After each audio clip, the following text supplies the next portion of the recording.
Paz do Senhor Jesus para todos, irmãos e irmãs. Meu nome é Admilson e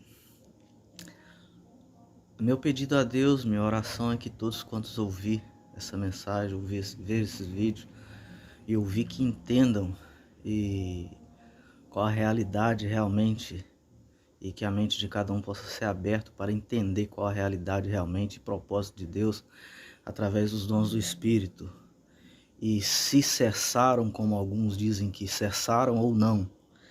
E eu vou estar explicando as passagens dos versos aqui em Coríntios, 1 Coríntios 14. E sem isolar a passagem, como muitos costumam dizer que texto fora de contexto, pretexto para heresia. E a realidade é que não tem como explicar duas, três passagens que falam do assunto, ou 3 capítulos na escritura que falam do assunto, em um verso ou 2, né? Não faz sentido nenhum. Então, logicamente que Deus tem um propósito por trás disso. Então vamos em 1 Coríntios 14, verso 2. Porque o que fala língua estranha não fala aos homens, senão a Deus, porque ninguém o entende, e em espírito fala mistérios. Bom, se era uma língua de idioma para pregar, por que está falando que fala em mistério com Deus? Não tinha razão nenhuma nem de ressaltar isso, com toda certeza, né? Bom, aqui já vai ficar mais claro sobre o falar línguas estranhas. Está bem claro que não é uma língua terrena, pois ninguém o entende. E eu vou mais longe ainda, porque quando fala de mistério, está também apontando uma razão, a qual é guardar segredo sobre o que o Espírito Santo está usando a pessoa para orar a Deus, e é justamente entre o mundo espiritual, ou seja, demônios, e eu digo que nem os próprios anjos sabem, pelo fato deles não ser onisciente, não saber, porque também eles, para passar alguma coisa, a gente vai ver em Apocalipse 1, eles recebem uma mensagem de Jesus, Jesus recebe uma mensagem de Deus, e Jesus passa para um anjo, e o anjo vai passar para João no Apocalipse. E se, nesse caso, o anjo já teria essa mensagem, vamos colocar assim, né? Não precisava de Jesus receber e passar para um anjo, depois o anjo passar para Pedro para poder pregar, para João para poder falar. Mateus 6,6, vou fazer menção de Mateus 6,6. Mas tu, quando orares, entra no teu aposento e fecha a tua porta e ora a teu pai que está em oculto, e teu pai que vê secretamente te recompensará. Guarde segredo, a passagem fala publicamente, mas guarde segredo quando for orar por certas coisas, porque se você for orar em algum termo repreendendo, não tem como, tem que ser em voz alta mesmo. Se você for orar em petição a Deus de alguma coisa, em silêncio, dentro da sua mente, somente, nós não precisamos ficar falando as coisas para Deus saber. Inclusive Jesus falou que antes mesmo de nós lhe pedir, ele já sabe. Na realidade, Deus está trabalhando para a gente pedir no nosso desejo, no nosso coração, para que nós possamos pedir a Ele. Essa, na realidade, é a razão.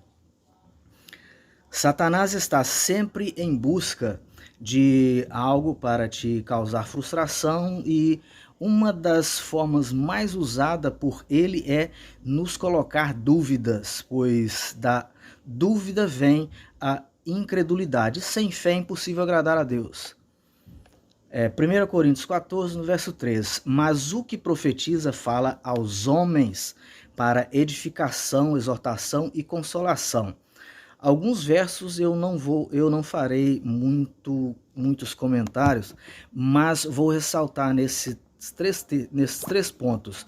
Bom, exortação consolação e edificação. Exortar ajuda com palavras de ânimo, chama a atenção a confiar, crer fortemente, porque não podemos ter dúvidas. Consolar é quando alguém está desanimado por causa das lutas, onde o desânimo é a ferramenta mais usada por Satanás, ou quando estamos talvez com um parente enfermo, ou até nós mesmos. Deus também nos prevê ou nos prepara antes para a perda de um ente querido e etc. Edificação até dispensa comentários, porque é um dom onde o próprio Deus está usando a pessoa para falar em nome dele. E quando Deus mesmo está trabalhando, os que edificam não trabalham em vão. Assim como está escrito, se o Senhor não edificar a casa, em vão trabalham os edificadores. 1 Coríntios 14, no verso 4. O que fala línguas estranhas edifica-se a si mesmo, mas o que profetiza edifica a igreja. Aqui, quando diz que quem fala línguas edifica a si mesmo, a razão é só uma. A pessoa que está falando, ele sente a presença do Espírito Santo, e quem está por perto não tem como sentir o que ele está sentindo, porque diz Paulo em uma outra passagem, dizendo: a todos é dado a manifestação do Espírito para proveito comum. 1 Coríntios 14, no verso 5. E eu quero que todos vós faleis línguas estranhas, ou seja, está excluído o termo de proibir proibiu falar língua estranha. Mas muito mais que profetizeis, porque o que profetiza é maior do que o que fala línguas estranhas, a não ser que também interprete para que a igreja receba edificação. Por que é que ele diz que quero que todos vós faleis línguas? Em outra passagem, Paulo diz: se eu orar em línguas, o meu espírito ora muito bem. Sim, o Espírito age em nós com gemidos inexprimíveis. Ele está nos ajudando em o que devemos orar, sempre nos conduz a momentos onde ele vai interceder por nós, ou causar situação no nosso coração onde nós vamos sentir compungido para orar e buscar a Deus naquele momento, e assim Deus vai nos atender, porque ele mesmo, o Espírito Santo, já está tocando justamente na causa onde Deus quer nos ouvir e responder. 1 Coríntios 14, verso 6. E agora, irmãos, se eu for ter convosco falando línguas estranhas, que vos aproveitará? Se vos não falar, ou por meio da revelação, ou da ciência, ou da profecia, ou da doutrina. Muitas vezes, no falar línguas, Deus nos revela o que nós podemos ficar sabendo, mas se ele vê que nos virá dúvida, ele não vai dar interpretação do que foi falado. Paulo está dando um exemplo, e por outro lado, quem fala em línguas, muitos casos a pessoa está só em adoração. Por isso fala repetidas palavras. Alguém, para falar línguas e dar interpretação, ele tem que ser muito sensível, ter uma vida de jejum, oração e santificação, para que a pessoa possa se tornar sensível ao Espírito Santo. Em outras palavras, eu diria que basicamente se esvaziar desse mundo, porque as preocupações vai trazendo tormento para a nossa cabeça, e essa inclusive é uma das razões onde Deus fala: aqueles que de madrugada me buscam, me encontrarão. Porque a gente, depois que você dormir um sono, a sua mente refresca, não tem aquele negócio de a fila é menor, não. Isso é teoria infantil. A realidade é essa daí, a pessoa, nós vamos dormir, a mente acalma, esquecemos esse mundo, e então aí é onde Deus vai achar meio para comunicar com nós. E mesmo assim é preciso a gente ter uma vida de oração, de jejum, e assim, santificar a vida para que o Espírito Santo possa ser edificado na nossa vida e passar a fluir o poder dele por meio de nossas vidas. 1 Coríntios 14, no verso 10, há por exemplo tanta espécie de vozes no mundo e nenhuma delas é sem significação. Aqui vemos mais uma objeção quanto à teoria do dom de idioma para pregar o evangelho, que me deixa até incomodado quanto à questão do saber ler e entender, ou isso deixa um ponto para analisarmos que as escrituras têm que ser mesmo revelada. Deus é quem chama a nossa atenção para os detalhes. Jesus inclusive falou, errais em não conhecendo as escrituras e o poder de Deus. Outras passagens vai fazer menção de vírgula e tio, ou basicamente numa mensagem implícita, ele está falando, presta atenção nas letras, porque o significado delas também, eu vou pedir conta deles. Se ele está falando que as vírgulas e tio tem um significado, então as palavras muito mais, no caso. Jesus perguntou para Pedro, e tu, Pedro, quem dizes ser eu? Ele respondeu, tu és o Filho do Deus vivo. Jesus disse, bem-aventurado és tu, Pedro, pois não foi carne nem sangue que te revelou, mas meu Pai que está nos céus.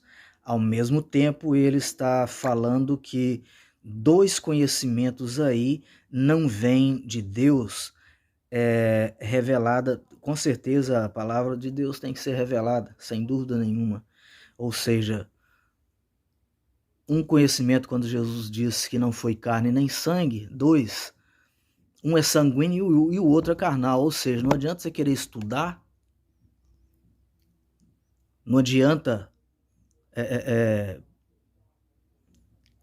querer fazer qualquer coisa. Se Deus tem alguém para poder dar o entendimento das Escrituras, para trazer o conhecimento, a revelação das Escrituras, e ele tem alguém para poder fazer isso, a gente pode ir lá em Apocalipse, no capítulo 10, se não me engano, onde Pedro come o livrinho, e o que está naquele livrinho ali, exatamente, eu costumo chamar de os pingos nos is.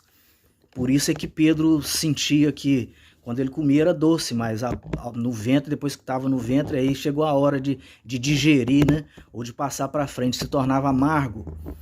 É uma pessoa que, acredito eu, que vai vir para poder trazer esclarecimento da palavra de Deus, colocar os pingos nos is, e assim por diante. Inclusive, William Branham falou sobre isso quando ele estava por aí nos anos 60.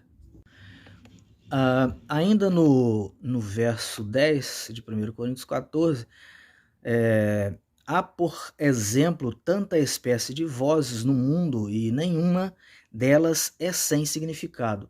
Paulo compara idioma aqui como vozes, e ele fala que nenhuma delas é sem significado, ou seja, ele está fazendo comentário de uma língua estranha, desconhecida, mas aqui no verso 10 ele está falando de línguas terrenas, idiomas, e diz que nenhum deles é sem significado. Se ele estivesse falando talvez da mesma coisa, qual seria a razão de falar isso? Ou Deus envia uma pessoa para poder pregar o evangelho em um idioma que a pessoa não nasceu nele, chega lá, Deus vai usar a pessoa para falar num idioma totalmente contrário, para ter que haver interpretação? Não faz sentido nenhum, né? É a mesma coisa de chamar Deus de estúpido, alguma coisa assim. Continuando, outra questão. No mesmo verso, Deus o mais interessado em salvar almas. Deus é o mais interessado em salvar almas. Daí ele dá um dom aos primeiros cristãos para pregar o evangelho e depois tira um dom tão edificante desse E Paulo disse que esse dom é um dom que edifica só a pessoa. Se ele fosse um dom de idioma, ele edificaria todo mundo. Mas ele é um dom que edifica só a pessoa, porque a pessoa sente que ele está falando alguma coisa ali e que não é natural, não é normal. É totalmente diferente do que muitos interpretam, como no livro de Atos, que dizem que era um dom de idiomas. Não, na realidade não é. De onde é que Paulo tirou essa ideia de dom de interpretação? Lá eles falavam, o Espírito concedia que eles falavam algumas palavras porque falavam em adoração. Eles mesmos dizem, como é que ouvimos-los falar das grandezas de Deus? Eles recebiam uma interpretação no mesmo tempo, na língua que eles nasceram, que eram ali, acho que creio que mais de 9 nações por ali, provavelmente, possivelmente, bem mais de 6 idiomas. Eles ouviram falando na língua deles, ouviram falando. Sabiam que eles eram galileu e que não estavam falando na língua deles. Mas eles ouviam na língua deles, as pessoas ali presentes. O mais interessado em salvar almas é Deus. Agora, um dom de idioma que a pessoa sairia talvez do Brasil para chegar na China, chegava lá, abria a boca para poder falar na língua japonesa, todo mundo ia falar, rapaz, mas esse camarada não nasceu falando essa língua não? E ele fala essa língua? Eu quero Jesus, ué, eu quero esse Deus, ué. Interessante, né? Chega a ser piada, a realidade chega a ser piada. Perdão, gente, perdão, meus irmãos, eu falar desse jeito, é porque Deus vem me cobrando já faz muito tempo para poder fazer vídeos a respeito desses assuntos, entre outros assuntos, mas chega a ser insano às vezes o entendimento de muitas pessoas. Chega a ser insano. Eles não entendem que por trás deles tem um espírito maligno usando eles. Eles não conseguem entender isso. Da mesma forma que os escribas e fariseus não sabiam que tinha um espírito maligno excitando eles contra Jesus. Eles não conseguem entender isso. Acha que Deus criou a humanidade por acaso, é um brinquedo de Deus só. A realidade é que parece que o que tem na mente desse povo, dessas pessoas que pelejam contra o povo de Deus, Satanás, quando ele não arranja um jeito dele mesmo vir atacar a pessoa, ele manda o secretário. É bem assim, bem claro assim.